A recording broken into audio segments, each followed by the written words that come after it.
अस्सलाम वालेकुम। तो हम बात कर रहे थे फिजियोलॉजी ऑफ लेबर की, जो हमने पहले बात कर ली है। अब हम बात करेंगे नॉर्मल लेबर की। सबसे पहले हम इसको डायग्नोस कैसे करेंगे, ठीक है। डायग्नोसिस कैसे करेंगे नॉर्मल लेबर का, तो इसको हम डिफाइन करते हैं कि onset of the labour defined as, इसमें क्या होता है, presence of strong regular painful contractions. ये आपने कीवर्ड्स याद रखने हैं, strong regular painful contractions, painful contractions resulting in progressive cervical change, resulting in progressive cervical change, ठीक है, cervical change। तो इसमें क्या होता है कि जब भी हमने डायग्नोसिस ऑफ लेबर करना है तो इसके पहले पहले हमने देखना है कि हमने विजाइनल एग्जामिनेशन लाजमी करना है, और वो भी सिर्फ एक दफ़ा नहीं, हमने डिफरेंट इंटरवल्स पे विजाइनल एग्जामिनेशन करने हैं, और उसके बाद फिर हम कह सकते हैं कि जो लेबर का प्रोसेस है वो स्टार्ट हो चुका है, ठीक है।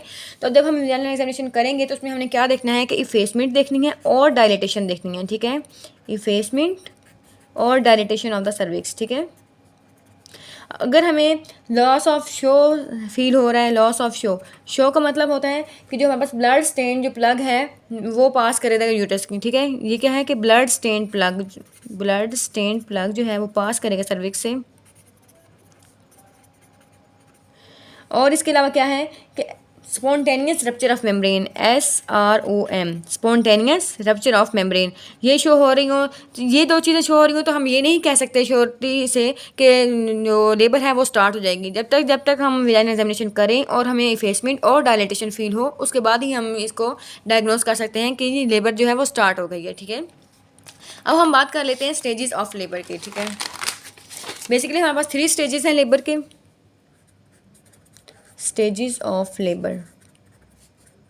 हमारे पास क्या है, 3 स्टेजेस हैं। पहले हम बात कर लेते हैं स्टेज 1 की। फर्स्ट स्टेज में क्या हो रहा है, फर्स्ट स्टेज को हम पहले डिफाइन कर लेते हैं। ये क्या है कि ये टाइम है from the diagnosis of the labour. देखो ये किसका टाइम पीरियड है, हमने लेबर को डायग्नोज किया, ठीक है। और ये कहाँ तक का है कि full dilatation of the cervix, time from the diagnosis of labour से लेके full dilatation of the cervix, full dilatation of cervix. Full dilatation का मतलब है कि 10 सेंटीमीटर तक डायलिटेशन। ये हमारे पास क्या होता है, फर्स्ट स्टेज। फर्स्ट स्टेज जो है हमारे पास फर्दर डिवाइड हो जाता है उसके 2 फेजेज में, ठीक है। एक हमारे पास होता है लेटेंट फेज और सेकंड होता है एक्टिव फेज, ठीक है। लेटेंट फेज और सेकंड क्या है, एक्टिव फेज है, ठीक है। लेटेंट फेज को हम कैसे डिस्क्राइब करेंगे, इसमें क्या होता है कि onset of regular painful contractions. इसमें क्या है, onset of regular painful contractions, ठीक है। वहाँ से टाइम पीरियड लेके 0 to 5 सेंटीमीटर, 0 से 5 सेंटीमीटर सर्वाइकल डायलिटेशन तक, सर्वाइकल डायलिटेशन तक का जो टाइम पीरियड है उसे हम कहते हैं कि ये लेटेंट फेज का टाइम पीरियड है, ठीक है। ये लेटेंट फेज का है। इस फेज में बेसिकली क्या हो रहा होता है कि इफेसमेंट और डायलिटेशन जो है वो कंप्लीट हो जाती है, ठीक है। इफेसमेंट और डायलिटेशन जो है इस फेज़ में कंप्लीट हो जाती है, डायलिटेशन जो इस फेज़ में कंप्लीट हो जाती है, ठीक है। अब हम बात कर लेते हैं एक्टिव फेज़ की, ठीक है। हम लेटेंट फेज़ का टाइम पीरियड पहले बात कर लेते हैं। लेटेंट फेज़ जो है वो 3 to 8 आवर्स तक का होता है, ठीक है। 3 to 8 आवर्स किस में होता है कि ये नली पैरस वोमेन में। पहले मैं आपको बता दूँ कि नली पैरस और मल्टी पैरस में क्या फ़र्क है, ठीक है। नली पैरस, नली पैरस, पैरस का मतलब होता है कि पैरिटी, मीन्स के पहले कितनी प्रेगनेंसीज हो चुकी हैं, मीन्स के पहले उसके कितने बेबीज़ हैं, ठीक है। अगर तो वो फर्स्ट प्रेगनेंसी है, मीन्स के उसके पहले कोई बच्चे नहीं हैं, तो पहली प्रेगनेंसी है, इसे हम प्राइमरी ग्रेविटा भी कहते हैं या फिर हम नली पैरस कहते हैं। और अगर उसके पहले बच्चे हैं, पहले प्रेगनेंसीज हो चुकी हैं, फिर हम उसे कहते हैं कि ये मल्टी पैरस है, ठीक है। फिर हम उसे कहते हैं मल्टी पैरस। तो नली पैरस के लिए क्या है कि 3 to 8 आवर्स होते हैं लेटेंट फेज़ के। लेकिन जो मल्टी पैरस, इसमें पहले प्रेगनेंसीज हो चुकी हैं, तो उसमें लेटेंट फेज़ का जो टाइम पीरियड है वो इससे कम भी हो सकता है, ठीक है। अब हम बात कर लेते हैं एक्टिव फेज की। इधर हमने क्या कहा था कि 0 to 5 centimetre cervical dilatation, 5 centimetre cervical dilatation हो चुकी है, ठीक है। तो अब हम स्टार्ट करेंगे कि वो टाइम कि जहाँ पर end of the latent phase, end of latent phase, end of latent phase कहाँ पर हो रहा था, 0 to 5 सेंटीमीटर तक डायलिटेशन हो रही थी सर्विक्स की। वहाँ से लेकर फुल सर्वाइकल डायलिटेशन तक, full cervical dilatation, full cervical dilatation कितनी थी, 10 सेंटीमीटर। तो उसके दरमियान जो टाइम पीरियड आ रहा है वो क्या है, एक्टिव फेज ऑफ लेबर है, ठीक है। तो इसमें कितना टाइम होगा, नली पैरस वोमेन के लिए क्या है, नली पैरस वोमेन के लिए 2 to 6 आवर्स, ठीक है। 2 to 6 आवर। लेकिन अगर वो मल्टी पेरेंट्स है तो ये टाइम पीरियड जो है वो कम भी हो सकता है, ठीक है। तो ये हमारे पास थी फर्स्ट स्टेज ऑफ लेबर। अब हम बात कर लेते हैं सेकंड स्टेज ऑफ लेबर की, ठीक है।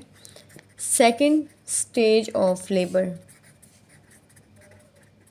इसको हम कैसे डिफाइन करेंगे कि time from the full dilatation of cervix से लेकर full dilatation of cervix, full dilatation हो गई सर्विक्स की, वहाँ से टाइम पीरियड लेकर डिलीवरी ऑफ द फीटस तक, ठीक है, डिलीवरी ऑफ फीटस तक। ये जो टाइम पीरियड है इसको हम कहते हैं, इस फेज में हम क्या कहते हैं कि सेकंड स्टेज ऑफ लेबर जो है वो स्टार्ट होगी, यहाँ से स्टार्ट हो जाएगी और यहाँ पर एंड हो जाएगी। कहाँ से कि फुल डायलिटेशन ऑफ सर्विक्स से स्टार्ट हुई, जब सर्विक्स जो कि डायलिटेशन है वो 10 सेंटीमीटर हो गई थी, और उसके बाद से लेके डिलीवरी ऑफ फीटस तक, ये हमारे पास सारी सेकंड स्टेज होती है, ठीक है। सेकंड स्टेज जो है वो फर्दर डिवाइड हो जाती है 2 फेजेज में। एक हमारे पास होता है पैसिव फेज और एक होता है एक्टिव सेकंड स्टेज, ठीक है। पैसिव फेज होता है और सेकंड होता है active second stage, active second stage, ठीक है। पैसिव में क्या हो रहा होता है, इसमें होते हैं ऑनसेट ऑफ इनवॉलंटरी एक्सपल्सिव कॉन्ट्रैक्शन, क्या है, इनवॉलंटरी एक्सपल्सिव कॉन्ट्रैक्शंस, ठीक है। और हमारे पास एक्टिव सेकंड स्टेज में क्या होता है कि वॉलंटरी कॉन्ट्रैक्शंस हो रही होती हैं, वॉलंटरी एक्सपल्सिव कॉन्ट्रैक्शंस, ठीक है। इसमें होती है कि मैटरनल अर्ज टू पुश नहीं होती, no maternal urge to push, ठीक है। लेकिन इसमें जब एक्टिव सेकंड स्टेज होता है इसमें कहते हैं maternal urge to push present होती है, मैटरनल अर्ज टू पुश, ठीक है, इसमें प्रेजेंट होती है, इसमें एब्सेंट होती है, ठीक है। इसके अलावा क्या है कि फीटल जो हेड है वो लो लेवल पे होता है इसमें, और इसमें जो फीटल हेड जो है वो हाई लेवल पर होता है, फीटल हेड जो है वो अभी भी हाई लेवल पर होता है, ठीक है, और इसमें जो है वो लो लेवल पर होता है, ठीक है। ये हमारे पास तो इसके 2 फेजेस थे, ठीक है। अब हम बात कर लेते हैं सेकंड स्टेज ऑफ लेबर का टाइम पीरियड कितना होना चाहिए। तो एक नली पैरस में कितना होगा और मल्टी पैरस में कितना होगा, और मल्टी पैरस वोमेन में कितना होगा। नली पैरस में ये जो 2 आवर्स होने चाहिए, ठीक है।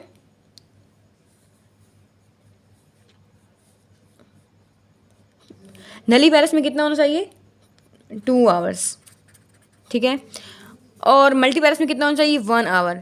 लेकिन अगर इसके अलावा आप एपिड्यूरल एनेस्थीसिया दिखा हुआ है, एपिड्यूरल एनेस्थीसिया, तो 1 आवर जो है इसमें ऐड हो जाएगा, तो नली पैरस के लिए कितने आवर्स बन जाएंगे, इसके लिए 3 आवर्स बन जाएंगे, और इसमें अगर 1 ऐड कर देंगे इसमें 2 आवर्स बन जाएंगे, ठीक है। तो ये है हमारे पास 3 आवर्स हैं सेकंड स्टेज ऑफ लेबर के तब जब एपिड्यूरल दिया हुआ है, और ये हमारे पास मल्टी पैरस के लिए 2 आवर्स हैं जब एपिड्यूरल दिया हुआ है। लेकिन अगर एपिड्यूरल नहीं दिया हुआ तो नली पैरस के लिए कितने हैं, 2 आवर्स हैं, और मल्टी पैरस के लिए कितने हैं, 1 आवर है, ठीक है। ये एक्टिव स्टेज ऑफ, ये हमारे पास सेकेंड स्टेज ऑफ लेबर है, ठीक है।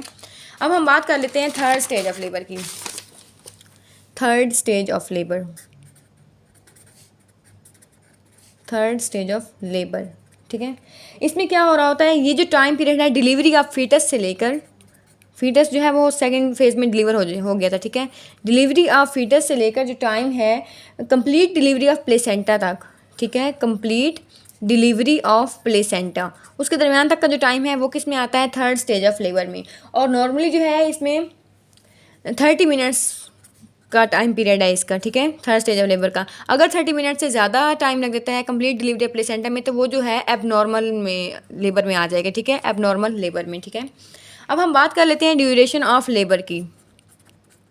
ड्यूरेशन ऑफ लेबर के लिहाज से क्या हमारे पास एबनॉर्मेलिटीज़ होती हैं, या तो लेबर जो है बहुत शॉर्ट हो सकती है या फिर बहुत प्रोलॉन्ग हो सकती है। अगर बहुत शॉर्ट होगी तो हम उसे कहते हैं प्रेसिपिटस लेबर, प्रेसिपिटस लेबर, और अगर बहुत प्रोलॉन्ग हो गई तो उसे हम क्या कहते हैं, प्रोलॉन्ग्ड लेबर, ठीक है। और क्या है, प्रोलॉन्ग्ड लेबर। प्रेसिपिटस लेबर हम तब कहेंगे कि जब लेबर का जो प्रोसेस था वो 3 आवर से भी कम था, ऑनसेट ऑफ द लेबर से लेके जो उसकी कंप्लीट डिलीवरी थी फिटस की वो कितना है, less than 3 hours, less than 3 hours में अगर लेबर कंप्लीट हो रही है तो वो हमारे पास क्या है कि प्रेसिपिटस लेबर है। लेकिन अगर 12 आवर्स से भी ज़्यादा टाइम लग गया लेबर में, 12 आवर्स से ज़्यादा, तो अब क्या हम कहेंगे कि ये प्रोलॉन्ग्ड लेबर है, ठीक है। तो यहाँ पर हमारा ये जो नॉर्मल लेबर का स्टेजेस वगैरह थे वो कंप्लीट हो गए हैं। अब हम नेक्स्ट बात करेंगे इसके मैकेनिज़्म ऑफ लेबर की, ठीक है, वो हम नेक्स्ट वीडियो में बात करेंगे।